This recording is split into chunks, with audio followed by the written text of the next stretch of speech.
रणभूमि में युद्ध अपने चरम पर था। धूल और धुएं से भरी जमीन पर सैनिक तलवारें लिए आगे बढ़ रहे थे।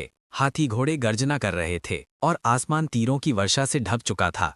वीर तलवार थामे दुश्मनों को चीरता हुआ आगे बढ़ रहा था। तभी उसकी नज़र एक नीले वस्त्रों में ढके योद्धा पर पड़ी, जिसका चेहरा रुपट्टे से ढका था। उसने समझा कि वो शत्रु सैनिक है और दोनों में भीषण टकराव हुआ। तलवारों की गूंज के बीच अचानक उस योद्धा का रुपट्टा उड़ गया। हवा में लहराते बाल और घायल चेहरा देखकर वीर ठिठक गया। वो कोई सैनिक नहीं बल्कि राजकुमारी मीरा थी। उसी पल एक और सैनिक ने पीछे से वार किया। वीर ने उसे रोक लिया पर मीरा घायल होकर गिर पड़ी। वीर उसे अपनी बाहों में उठाकर रणभूमि से दूर एक कुटिया में ले गया, जहां उसने उसके घावों पर पानी डाला और पट्टी बांधी। पहली बार उसने मीरा को करीब से देखा। जब वो औषधि लाने बाहर गया तब मीरा होश में आई। उसे भ्रम हुआ कि कोई शत्रु उसे उठा लाया है। वीर के लौटने से पहले ही उसने पीछे से उस पर वार किया और वहां से भाग निकली। वीर बस मौन रह गया। उसके मन में केवल एक दर्द था। मीरा अपने राज्य लौट आई, मन में उलझन और अपराध बोध लिए, और खुद से बोली, क्या मैंने कुछ गलत कर दिया?